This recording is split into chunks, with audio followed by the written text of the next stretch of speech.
Let's see what's on the eShop today. Well, a few discounts, virtual console, and finally we go.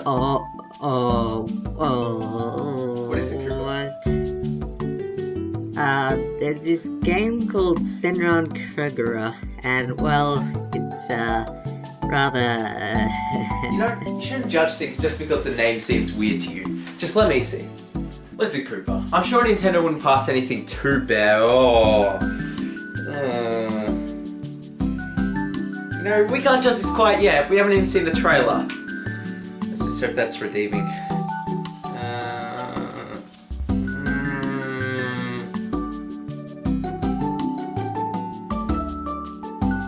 We won't speak of this to anyone. Alright. I saw nothing. That's right, Cooper.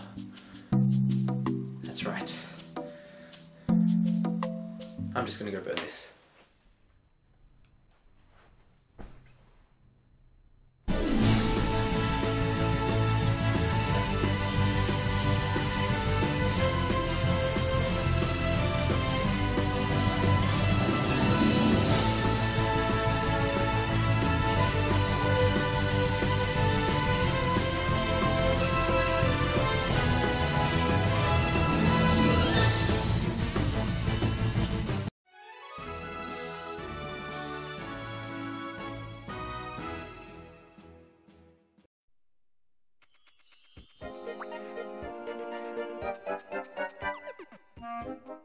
Pullblox, or Pushmo as it's known elsewhere, is a pretty simple puzzle game that uses a 3D feature of the device extraordinarily. Personally, it was the first game I played that actually used the 3D as a feature of the game. In it, you basically have to rescue children by pulling out blocks in order to ascend higher up the structure. Every block you pull out can easily be identified thanks to its 3D feature, making it a lot harder to play if you only played it in 2D. It's kinda similar to how 3D Land does it. There are heaps of puzzles that the game gives you. However, you can also download some user-generated ones via QR codes, so the game's basically endless. Just looking at some of the things people make is an interesting game in itself. I mean, it's pixel art, let's be honest.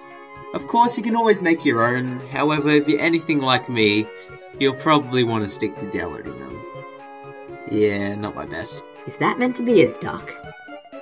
Nah, Cooper. It's a ducky. Be careful what you say next time. Gotta hurt his feelings. I worry about you, Fletch. I really do.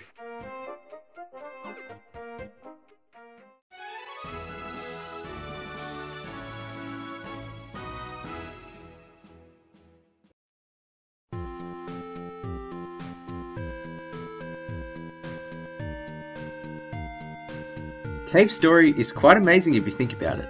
The game was developed by a single person over 5 years, just in his spare time.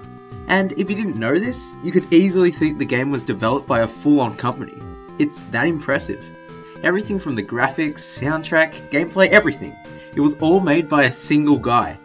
I don't know what went on during those 5 years, but let me tell you, he must have been really passionate about his work, and it really shows. It's one of those games that you do get better the more you play, and that's just testament to how good the fundamentals of the game are. But let's be honest, you still suck. Well, I'm not that okay, so. But still, Cave Story is quite a unique experience that really hasn't been done before. There's also more than one ending, which really does extend the life of it. It's really quite the steal for $10.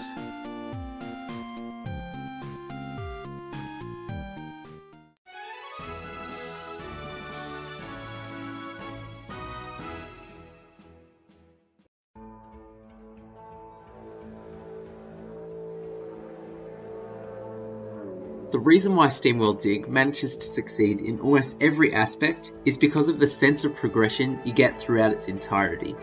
Similar to Metroid, you're able to unlock new abilities that can help you traverse the caves, but the interesting part is, as the player, you have to dig your own path underground. There's no set path you have to go down, leaving you free to explore and get some loot at your own pace. Because of this, the way you use your abilities can vary depending on how you've designed your path.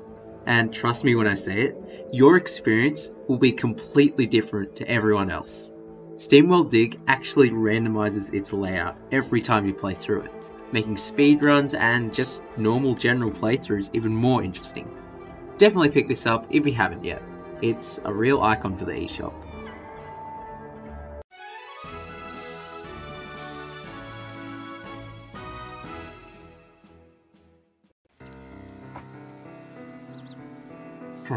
Alright, now here's where things get really difficult.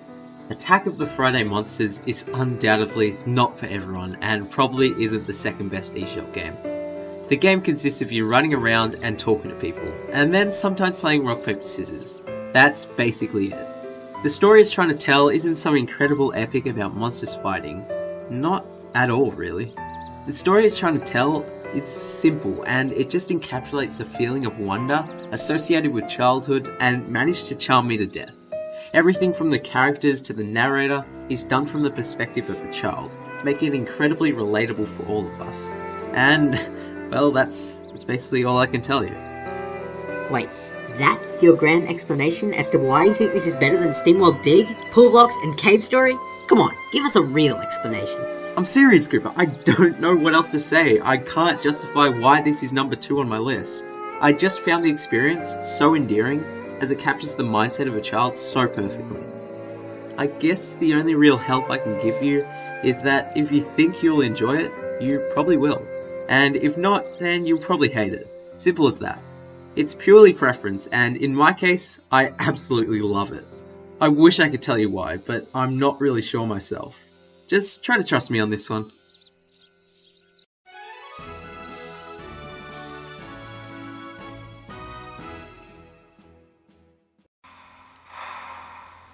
As you can see, there is no room for debate.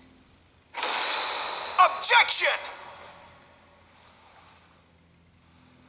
Why, it's you.